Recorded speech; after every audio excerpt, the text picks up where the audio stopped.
لکھا ہے ہوا کی عملداری کے حاکم، یعنی اس روح کی پیروی کرتے تھے جو اب نافرمانی کے فرزندوں میں تاثیر کرتی ہے۔ یاد رکھیے یہاں پر ابلیس انسان کے 3 دشمن بتائے گئے ہیں۔ پہلی دشمن دنیا ہے۔ پہلا ہماری دشمن کیا ہے؟ دنیا سے مراد ارتھ نہیں ہے، زمین کی میں بات نہیں کر رہا، زمین پر رہنے والے انسانوں کی بات نہیں کر رہا، زمین پر جو چیزیں ہیں میں ان کی بات نہیں کر رہا، بلکہ میں بات کر رہا ہوں جسم کی خواہش، آنکھوں کی خواہش اور زندگی کی شیخی۔ یہ انسان کی دشمن ہے۔ پھر دوسرا ہے ابلیس۔ اور خدا کا بندہ پالوس غیر قوموں کو مخاطب کرتا ہے اور کہتا ہے کہ پہلے تو تم ابلیس جو ہوا کی عملداری کا حاکم ہے اس کی پیروی کرتے تھے۔ یہاں پر ایک اور جو علم الہی کا نقطہ ہے وہ میں آپ کو بتاتا چلوں۔ جب بھی بائبل میں آسمان یا آسمانی مقاموں کا ذکر آتا ہے نا تو وہ خدا کی بادشاہی کا ذکر ہے، لیکن ابلیس کے ساتھ کبھی بھی آسمان یا آسمانی مقاموں نہیں آئے گا۔ یہ صرف ہوا تک ہے، فضا تک ہے، یہ تھلے تھلے یہ آسمان تے خدا دی بادشاہی ہے، خدا دا یہ سب کچھ۔ اور تیسرا جو ہمارا سب سے بڑا دشمن ہے وہ ہمارا اپنا جسم ہے، ہماری جسم کی خواہشیں ہیں، ہماری ڈیزائرز، ہمارا دل کرتا ہے کہ ہم غلط کام کریں، اور پھر ہم دل کی سنتے ہیں اور غلط کام کرتے ہیں، اور یہ دل اور یہ جسم کی خواہشیں ہماری دشمن ہیں۔ اور تیسری آیت میں کہتا ہے پالوس کہ ان میں ہم بھی، پہلے وہ غیر قوموں کی بات کر رہا ہے، وہ یہودیوں کی بکار ہے، کہتا ہے کوئی کو بہت زیادہ نہیں، اسی بھی ہم بھی اسی میں شریک ہیں کہ ہم کیا تھے کہ سب کے سب پہلے اپنے جسم کی خواہشوں میں زندگی گزارتے تھے۔ اس وجہ سے کیا تھے کہ ہم طبعی طور پر غضب کے فرزند تھے۔ اب چاہے کوئی یہودی ہے، غیر یہودی ہے، اسرائیلی ہے، غیر اسرائیلی ہے، سب کے سب خدا کے غضب کے فرزند ہیں جن کو نئی زندگی نہیں ملی۔ لیکن چوتھی آیت کا آغاز بڑا خوبصورت ہے، لفظ لکھا ہے مگر۔ اب پالوس تصویر کا دوسرا رخ دکھاتا ہے۔ ایک تو وہ بات بتاتا ہے کہ یہ ویرانی ہے، سنسانی ہے، جیسے پیدائش کی کتاب میں زمین ویران اور سنسان تھی، ایسے ہماری زندگی ویران اور سنسان تھی۔ مگر اب تصویر کا دوسرا رخ، جیسے پیدائش کی کتاب میں خدا نے کہا کہ روشنی ہو جا، خدا نے اندھیروں کو دور کیا، خدا نے موت کی حالت کو ختم کیا اور نئی زندگی شروع ہوئی۔ اب یہاں پر بھی خدا نے اپنے رحم کی دولت سے، اس بڑی محبت کے سبب سے جو اس نے ہم سے کی ہے۔ اب یہ ادیان عالم کا جب ہم مطالعہ کرتے ہیں نا دنیا کے مذاہب کا، تو ان کی جو تھیولوجی ہے، یعنی جو ان کی جو علم میں الہی ہے، جو وہ خدا کے بارے میں علم رکھتے ہیں، وہ کہتے ہیں کہ پہلے فرما برداری کرو پھر فضل ہوگا، دیکھ دیو تے تاں تڑ تے فضل ہوئے گا، ننگی پیری اوتھے جاؤ تے پھر فضل ہوئے گا۔ یہ دنیا کی تعلیم ہے، دنیا کے مذاہب اسی طرح کی تعلیم دیتے ہیں، اینے روزے رکھو تے تاں اے ہوئے گا، اینے چندے دیو تے تاں۔ یہ دنیا کی تعلیم ہے، یہ مذاہب کی تعلیم ہے کہ پہلے فرما برداری کرو پھر فضل ہوگا۔ وہ بھی پتہ نہیں ہوئے گا کہ نہیں ہوئے گا، لیکن پہلے فرما برداری کرو۔ لیکن جو مسیحیت کی تعلیم ہے وہ بالکل اس سے فرق ہے۔ دنیا کہتی ہے پہلے فرما برداری پھر فضل، بائبل کہتی ہے خدا نے پہلے فضل کیا ہے پھر وہ فرما برداری کا تقاضا کرتا ہے۔ بھائی اور بہنوں، یہی سب سے منفرد چیز ہے مسیحیت میں۔ چونکہ تعداد میں کم ہے اپنے ملک میں، کبھی کبھی ہم ایسے ہی نا ہمیں ڈرے ڈرے تے اندر ہی اندر کے پتہ نہیں ایسی کنے کو وہاں ختم ہوئے لوگوں کا، نہیں، ہمارے پاس تو بڑی سٹرانگ تعلیم ہے، ہم پر تو خدا کا بڑا فضل ہوا ہے، اور ایسی تعلیم دنیا میں اور کہیں پر بھی نہیں ہے کہ پہلے خدا فضل کرتا ہے پھر فرما برداری کا تقاضا کرتا ہے کہ فضل ہو گیا ہن فرما برداری کرو۔ اور اس کے فضل کی بدولت ہی لکھا ہے کہ اس نے ہمیں مسیح کے ساتھ زندہ کیا، اس نے ہمیں مسیح کے ساتھ شامل کیا اور مسیح کے ساتھ آسمانی مقاموں پر بٹھایا۔ لیکن یہاں پر وہ ایک اور بات کی وضاحت کرتا ہے کہ یہ جو نئی زندگی ملی ہے، اس کے وسیلہ سے ہمیں جو اتنا بڑی برکت ملی ہے، اس کا سبب کیا ہے؟ اس کا سبب ہماری اپنی ذات نہیں ہے، جیسے بڑے بیبے بچے ساتھ خدا نے کہا چلو میں نے فضل کر دیا، نہیں، یہ ہمارے اپنے نیک اعمال کی وجہ سے ایسا نہیں ہوا۔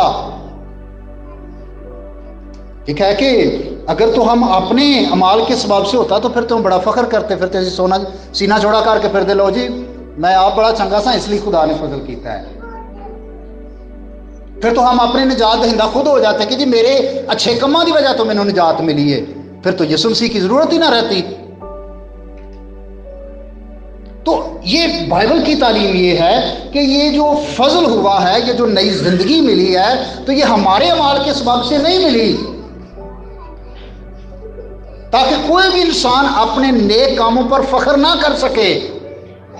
ہم میں سے کوئی بھی اپنے نیک اعمال پر فخر نہیں کر سکتا کہ اسی بہت اچھے بچے ساتھ خدا نے فضل کیتا ہے، نہیں، ایسا نہیں ہے، بلکہ ہم تو مردہ تھے اور مردہ کبھی اپنی مدد نہیں کر سکتا، اس کو تو دوسرے لوگ کندھے پر اٹھا کر لے جاتے اور دفن کر دیتے ہیں، وہ تو خود کچھ بھی نہیں کر سکتا اپنے لیے۔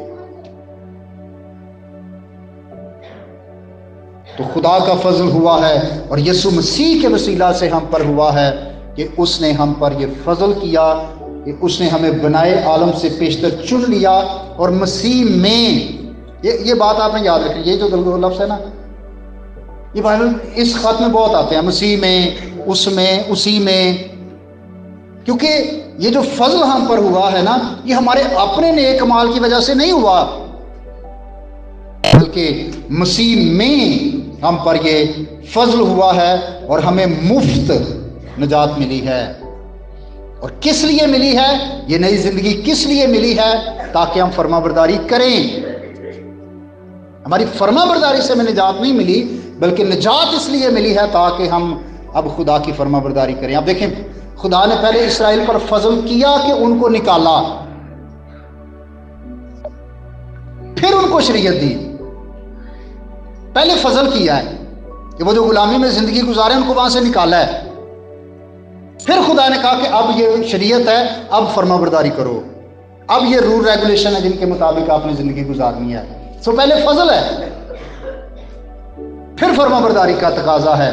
نئے اہلنامے میں بھی خدا پہلے فضل کرتا ہے، پھر وہ چاہتا ہے کہ چونکہ ہمیں نئی زندگی مل گئی ہے اب ہم خدا کی فرما برداری کریں۔ ہمیں نئی زندگی اس لیے نہیں ملی کہ ہم دوبارہ گناہ کی حالت میں جائیں، نئی زندگی ہمیں اس لیے نہیں ملی کہ ہم گناہ اور بدی کریں اور نافرمانی کریں، برے اعمال کریں، نہیں، بلکہ ہمیں نئی زندگی اس لیے ملی ہے کہ 10ویں آیت میں لکھا ہے کیونکہ ہم اسی کی کاراگری ہیں۔ پیدائش بھی خدا نے سارا کچھ بنایا کہ نئی زندگی چ خدا ہی سارا کچھ بنا دیا ہے۔ خدا ہی ہے جو ہمیں نیا مخلوق، نیو کریشن بناتا ہے، اسی کی کاراگری ہیں، اور مسیح یسوع میں ہے نا، میں نے آپ کو کہا یہ لفظ بار بار آئیں گے اس خط میں، مسیح یسوع میں ان نیک اعمال کے واسطے مخلوق ہوئے ہیں جن کو خدا نے پہلے سے ہمارے کرنے کے لیے تیار کر رکھا ہے۔ اب یہ یہاں پر مقصد بتایا گیا ہے کیوں ہمیں نئی زندگی ملی ہے۔ اب اسرائیل کو خدا نے کیوں چنا تھا؟ تاکہ قوموں میں خدا کا جلال ظاہر ہو، اس کی قدرت ظاہر ہو۔ اور بھائیو بہنوں، خدا نے ہمیں بھی آج اسی مقصد کے لیے چنا ہے، اپنے لوگ بنایا ہے، ہم پر فضل کیا ہے تاکہ ہم اس کا جلال قوموں، قبیلوں اور امتوں میں ظاہر کر سکیں۔ ہم جو ویران تھے، ہم موت کی حالت میں تھے، لیکن یسوع مسیح کے وسیلہ سے ہم پر فضل ہوا کہ مسیح یسوع اس دنیا میں آئے اور اس نے صلیب پر ہماری خاطر جان قربان کی۔ اس پر ایمان لانے کے وسیلہ سے ہمیں ہمیشہ کی زندگی ملتی ہے۔ اگر آج کوئی بھائی یا بہن ایسا ہے جس نے ابھی تک نئی زندگی کو حاصل نہیں کیا، اس کے لیے موقع ہے کہ وہ خدا کے بیٹے یسوع مسیح پر ایمان لائے اور اس پر ایمان لانے کے سبب سے زندگی کو حاصل کرے۔ اور ہم سب جو زندگی پا چکے ہیں، ہمیں جو نئی زندگی مل گئی ہے، تو کس مقصد کے لیے ملی ہے؟ فرما برداری کے لیے، نیک اعمال کے لیے، نیک کاموں کے لیے۔ ہم نیک اعمال نجات پانے کے لیے نہیں کرتے، ہم نیک اعمال اس لیے کرتے ہیں